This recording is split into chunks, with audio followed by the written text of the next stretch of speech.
बिस्मिल्लाहिर्रहमानिर्रहीम। अस्सलाम वालेकुम। आप सभी का इस्तकबाल है। आप देख रहे हैं 4 बजे प्रोग्राम स्पेशल रिपोर्ट। आपका मेजबान मीर हिलाल हाजुरी हाजिर खिदमत। नाज़रीन किराम, मुतअद्दिद खबरें आया चाहती हैं, लेकिन अहम खबर जो आज जम्मू से डेवलप हुई है कि आज जम्मू कश्मीर के अंदर इंडिया ब्लॉक की जो इत्तेहादी जमातें हैं उनके दरमियान मुफाहमत हो सकती है सीट शेयरिंग को लेकर, क्योंकि उमर अब्दुल्ला का आज का बयान काफी अहमियत का हामिल है। क्योंकि इस बयान को जब हम सुनते हैं, देखते हैं, गौर करते हैं, तबसरा करते हैं, तो पता चलता है कि कांग्रेस, नेशनल कॉन्फ्रेंस और पीडीपी के दरमियान सीट शेयरिंग को लेकर आइंदा कुछ दिनों के अंदर मामला बढ़ सकता है। कैसे बढ़ सकता है वो हम आपको डिटेल बताएंगे। दरअसल आज उमर अब्दुल्ला को जम्मू की रिहाइशगाह पर, ये जो आप विजुअल्स देख रहे हैं, ये उन्हें नजरबंद रखा गया था, क्योंकि उमर अब्दुल्ला को सुंदरबनी में एक अवामी जलसे से खिताब करना था, लेकिन वहां उन्हें जाने की इजाजत नहीं दी गई है। लेकिन इस दौरान उमर अब्दुल्ला ने एक प्रेस कॉन्फ्रेंस बुलाई और मीडिया के नुमाइंदों के साथ बात की, और इस बातचीत में उमर अब्दुल्ला से जब सवाल पूछा गया है आइंदा लोकसभा इंतखाबात के पेश नजर सीट शेयरिंग को लेकर, तो उन्होंने कहा कि जम्मू की 2 और लद्दाख की 1 निशस्त पर हम कांग्रेस के साथ बैठेंगे और देखेंगे कि क्या कुछ निकलता है। लेकिन जहां तक कश्मीर की 3 सीटों का ताल्लुक है, उमर अब्दुल्ला का कहना है कि उस पर बैठने की जरूरत ही नहीं है, क्योंकि ये 3 सीटें ऑलरेडी इंडिया ब्लॉक के खाते में ही है। यानी उमर अब्दुल्ला का नक्शल में यह कहना था कि चाहे श्रीनगर की निशस्त हो, अनंतनाग की निशस्त हो या बारामूला की निशस्त हो, हमें यहां सीट शेयरिंग में जाने की जरूरत ही नहीं है, क्योंकि इंडिया इत्तेहाद का मकसद भारतीय जनता पार्टी के खिलाफ जाना है और भारतीय जनता पार्टी की जो निशस्तें हैं उन्हें हासिल करना है, और भारतीय जनता पार्टी को जीतने की इजाजत नहीं देना है या मौका नहीं देना है। तो इस हवाले से जम्मू की 2 और लद्दाख की 1 निशस्त इस हवाले से जेर गौर आ सकती है। उमर अब्दुल्ला ने क्या कुछ कहा, पहले हम उन्हीं की जबानी सुनने की कोशिश करेंगे और उसके बाद इस मामले का जो एनालिसिस है अपने सीनियर साथी सनम एजाज से लेने की कोशिश करेंगे। पहले उमर अब्दुल्ला ने क्या कुछ कहा, आइए वो देखते हैं। कुछ दिनों में बैठ के उनसे मशवरा किया जाएगा, खासकर उन 3 सीटों के लेके जो फिलहाल बीजेपी के पास हैं। जब मैं पुरानी जम्मू कश्मीर की बात करता हूँ तो मैं लद्दाख को भी उसमें शामिल करता हूँ। लद्दाख, जम्मू, उधमपुर, ये 3 सीटें हैं जो ट्रेडिशनली नेशनल कॉन्फ्रेंस ने भी इन सीटों पर मुकाबला किया है। और अगर आप देखें तो जम्मू की सीट भी एक बार हम जीते हैं और लद्दाख से भी हमारा मेंबर पार्लियामेंट जीत के गया है 1 से ज़्यादा बार। तो बैठेंगे, उनसे मशवरा करेंगे और देखेंगे कि कौन सा हमें ऐसा फॉर्मूला इख्तियार करना चाहिए जिससे कि ज़्यादा से ज़्यादा हम बीजेपी से ये सीटें जो हैं छीनने का काम कर सकें। आपने कहा कि जो सीटें बीजेपी के पास हैं उनको लेकर अलायंस पर बातचीत होगी, क्या ये माना जाए कि जो सीटें आपने जीती हैं उन पर कोई बात नहीं? मैंने पहले ही कहा था, जो हमारी सीटें हैं वो तो पहले इंडिया अलायंस की सीटें हैं, उन पर क्या बात करनी है मुझे इंडिया अलायंस से? वो नेशनल कॉन्फ्रेंस के पास ही रहेंगे। They are India alliance seats. They are India alliance seats. The fight is not within India alliance. The fight is to take seats back from the BJP. So since already 3 seats are with the India alliance, I don't need to discuss those with the India alliance. I need to discuss the seats. I'm not saying anything. I'm not saying anything more. तो larger interest में अगर कहीं larger interest की आप क्यों चिंता कर रहे हैं आप? मैंने आपसे पहले ही कहा कि 3 सीटें इंडिया अलायंस के पास पहले हैं। ये इंडिया अलायंस की पहली सीटें हैं। मैं इंडिया अलायंस पे अपनी सीटों के बारे में बात क्यों करूं? मुझे ये बताइए ना, किसी और रियासत में आप बात कर रहे हैं जो सीटें पहले से इंडिया अलायंस के पास हैं, आप जाके करिए उनसे। हमारे पास पहले ही इंडिया अलायंस के पास जम्मू कश्मीर, लद्दाख को जोड़ के 3 सीटें हैं। उनको छोड़ के जो बीजेपी के पास 3 सीटें हैं उन पे हम बात करेंगे। लार्ज इंटरेस्ट क्या है? यानी उमर अब्दुल्ला का यह मानना है कि कश्मीर की 3 सीटों पर मुफाहमत की जरूरत नहीं है, क्योंकि ये पहले ही इंडिया ब्लॉक की सीटें हैं, और जो बाकी सीटें हैं हमारा मकसद यह है कि बीजेपी से सीटें वापस ली जाए। सनम एजाज इस खबर को लेकर मेरे साथ एनालिसिस के लिए इस वक्त मौजूद है। सनम, अगर अब तक मेरी आवाज पहुंच रही है, जानना चाहेंगे कि उमर अब्दुल्ला का आज का स्टेटमेंट जिसमें उन्होंने कैटेगोरिकली कहा है कि अगर बात करनी है तो जम्मू की 2 और लद्दाख की 1 निशस्त पर, और कश्मीर में हम इंडिया ब्लॉक के साथ हैं और यहां कोई मुकाबला बीजेपी के साथ नहीं है, नंबर 1। नंबर 2, कांग्रेस ने सभी 6 निशस्तों की जो फहरिस्त है वो कांग्रेस हाईकमान को भेजी है और पीडीपी ने साउथ कश्मीर से ही कैंडिडेट्स के नामों को लेकर गुप्तशनीद करने का सिलसिला 1 फरवरी से शुरू किया है। किस नजर से आप इस अलायंस को देख रहे हैं? देखिए, आज का उमर अब्दुल्ला का बयान खुद अपने आप में वाज़िया कर देता है कि वो पीएडीडी का जो कश्मीर में लोग ख्वाब देखा करते थे, जो बातें किया करते थे, उसको बहुत पहले जो चोट पड़ी थी ये आखिरी चोट है उस पर, यानी उसके ताबूत में आखिरी की इलाज लगा है। उमर अब्दुल्ला ने कैटेगरी डने कर दिया कि जम्मू कश्मीर में अगर कहीं बात सीट शेयरिंग होती है तो जम्मू पे करनी है, कश्मीर तो अपनी है, कश्मीर पे तो हमें कोई इससे कोई बात करनी नहीं। और ये पिछले कई दिनों से देखने को मिला था। उमर अब्दुल्ला की पार्टी की सेकंड लाइन जो लीडरशिप है वो ये बता रही थी कि कश्मीर में हम जो जहाँ जीता है वो सीट पे इलेक्शन लड़ेगा।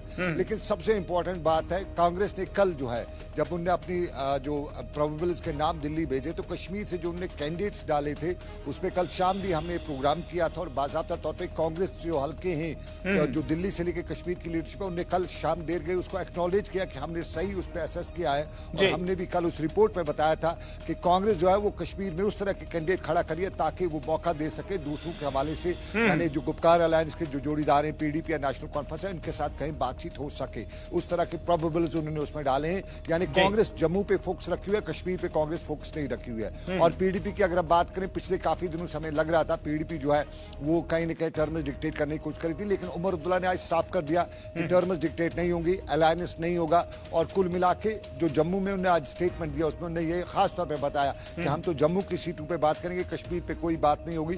तो ये एक तरह से वही है, एक प्लान जो है जो बहुत पहले हमें बताया गया था कि कश्मीर में अलायंस नहीं होगा, कश्मीर में जो अपोजिशन की जमातें मुत्तहिद नहीं होंगी, चाहे वो इंडिया अलायंस हो या कोई और अलायंस हो, यहाँ पे नहीं होगा। तो उमर अब्दुल्ला ने उस अलायंस को आज कैटेगरिकली डिने कर दिया। यानी आगे वाली सियासत जो हम देखेंगे, सब अपनी अपनी दुकान से इलेक्शन लड़ेंगे, सौदा सलब जो अपनी अपनी दुकान से बेचेंगे और उस सौदा सलब की दुकान से किसका महंगा, किसका खरा, किसका पक्का, ये तो बाद की बात होगी। लेकिन बाजी जो है वो मारने वाली जिसकी ये बातें करते हैं, क्योंकि बाजी में भी पास रिकॉर्ड भी इन्हें ये बताते थे कि हमें बीजेपी को दूर रखना है और फिर अंदर से उस तरह की पॉलिसी कर रहे थे कि बीजेपी को पूरा मौका फराहम कर रहे थे। तो आज भी एक मौका, जिस तरह लोगों से बात की जा रही है कि ये एक प्लेटफॉर्म है, वो उमर अब्दुल्ला की तरफ से है, वो महबूबा मुफ्ती की तरफ से है, या कोई दूसरे लोग जो है पॉलिटिकल पार्टी जो एक प्लेटफॉर्म मौका फराहम कर रहे हैं लोगों को डिवाइड वगैरह करने का। और अगले जो इलेक्शन होंगे उसमें कश्मीर की जो पॉलिटिकल सिनेरियो है उसमें डिवीजन होगा, उसमें वोट शेयरिंग होगी, वोट डिवीजन होगा, और फिर जब वोट डिवीजन होगा तो जो प्लान है वो प्लान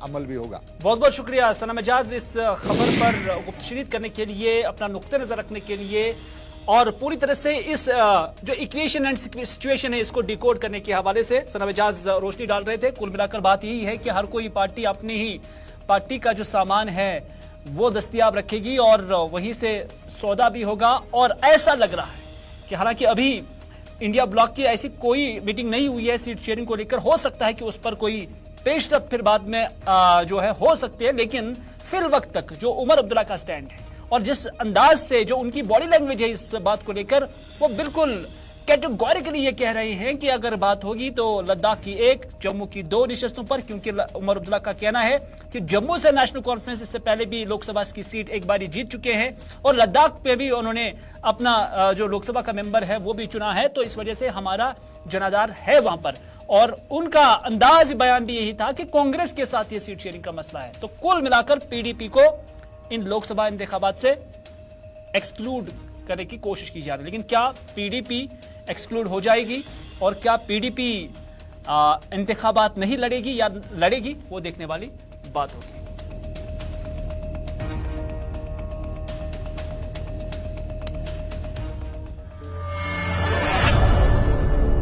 चलिए, उमर अब्दुल्ला यहीं पर नहीं रुके, बल्कि उमर अब्दुल्ला ने बीजेपी को भी नहीं बख्शा। उन्होंने कहा कि बीजेपी जम्मू कश्मीर के अंदर इंतखाबात कराने के हक में ही नहीं है। उनका कहना है कि दरअसल बीजेपी के अंदर दम ही नहीं है कि वो जम्मू कश्मीर के अंदर इलेक्शन कराए। उमर अब्दुल्ला का यह भी दावा है कि यहां बीजेपी ने सब कुछ अपनी मर्जी के मुताबिक किया। उमर का कहना है कि कानून भी अपनी मर्जी के मुताबिक बनाए गए, रिजर्वेशन ऑफ सीट्स जो है वो भी अपनी मर्जी से ही बनाए गए, 370 भी हटाई गई, कौन सा कानून उठाना है, कौन सा रखना है, कौन सा अफसर क्या करना है, ये सारी चीजें की गई हैं सिर्फ बीजेपी को फायदा देने के लिए। लेकिन उसके बावजूद भी बीजेपी में इलेक्शन लड़ने का दम नहीं है। बीजेपी की हिम्मत नहीं है ना विधानसभा चुनाव करने की। सारा कुछ कर करा के भी वो लोगों का सामना नहीं कर सकते। 370 भी हटाया, डिलिमिटेशन भी की, अपनी मर्जी के मुताबिक उन्होंने कॉन्स्टिट्यूएंसीज के बाउंड्रीज खींचे, उसके बाद सारे कानून बदलाए ताकि उनको उसका फायदा हो। रिजर्वेशन का सिलसिला भी उन्होंने चेंज किया ताकि उसका फायदा मिले। मंदिर भी, मोदी भी, मनी या तो पैसा भी, इन सब चीजों के बावजूद बीजेपी की आज भी हिम्मत नहीं है कि वो ये कहें कि पार्लियामेंट और असेंबली के इलेक्शन जो है एक साथ हों। वो लोगों का सामना नहीं कर सकते ना, उनकी हिम्मत नहीं है। बीजेपी कह रही है कि जो जम्मू कश्मीर में बदलाव आया है, टेररिज्म कम हुआ, पत्थरबाजी नहीं हो रही, वो मुख्य मुद्दे हैं जिसको लेकर बीजेपी कहीं ना कहीं देश भर में चुनावों में फायदा लेगी। आपको क्या लगता है ग्राउंड में?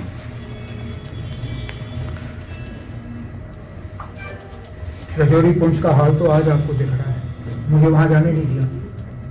अगर वहां के हालात इतने ठीक है तो फिर मेरे प्रोग्राम पे रोक क्यों? कहीं ना कहीं तो उनके कहने में और करने में फर्क। मुल्क की पार्लियामेंट से कल ही आपको याद ही होगा कि जो शेड्यूल्ड ट्राइब का दर्जा पहाड़ियों को दिया गया और इस बिल को कल लोकसभा ने पास किया और उस पर फिर गुर्जर कम्युनिटी के अंदर किसी हद तक एहतजाज भी देखने को मिला।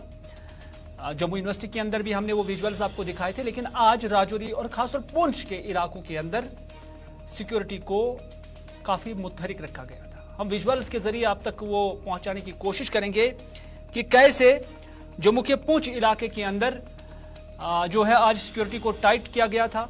पुलिस की नजर थी, सिक्योरिटी एजेंसीज की नजर थी कि कहीं पर ना ही सेलिब्रेशन हो जाए, यानी पहाड़ी कम्युनिटी की जानब से उन्हें सेलिब्रेशन की भी इजाजत नहीं दी गई थी और जो मुखालिफ है गुजर बकरवाल तबका उन्हें एहतजाज की भी जो है मौका नहीं दिया गया। उस पर कड़ी नजर थी पुलिस की, फोर्सेस की। हालांकि आज बाजार खुले थे लेकिन खामोशी इस एतबार से थे कि न कहीं एहतजाज था और ना ही कहीं पर जश्न मनाने की इजाजत दी गई है।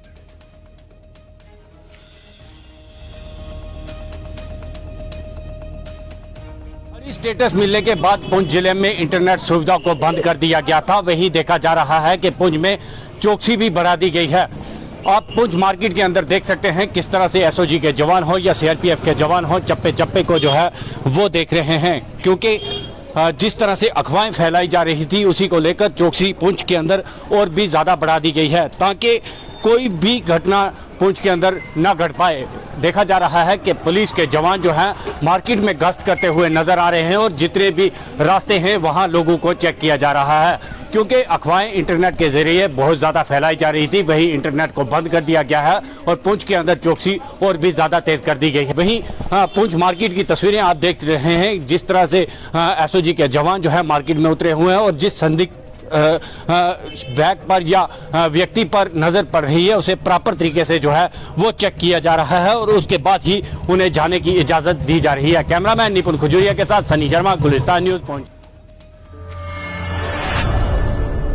इधर आज बीजेपी की जानब से जम्मू के अंदर एक प्रेस कॉन्फ्रेंस की गई है। रविंद्र रैना ने इस प्रेस कॉन्फ्रेंस से जब खिताब किया तो उस दौरान उन्होंने कहा कि अब बीजेपी की जानब से गांव गांव चलो मुहिम जो है शुरू की जाएगी और ये लोकसभा इंतखाबात के पेश नजर है। उन्होंने कहा कि 8, 9 और 10 फरवरी को पूरे J&K के अंदर पार्टी के 10,000 वर्करों जो है वो गांव गांव जाकर मोदी सरकार की स्कीमों के फायदे से मुताबिक चर्चा करेंगे। उन्होंने कहा कि इस दौरान वो पंचों, सरपंचों और डीडीसी, बीडीसी उनके साथ भी बात करेंगे और उन्होंने कहा कि ये सब कुछ साल 2024 के लोकसभा इंतखाबात में बीजेपी को फुल मेजोरिटी दिलाने की एक कोशिश होगी, एक मुहिम होगी। उन्होंने कहा कि 22 फरवरी से विजय संकल्प यात्रा भी बीजेपी की जानिब से शुरू की जाएगी। साथियों,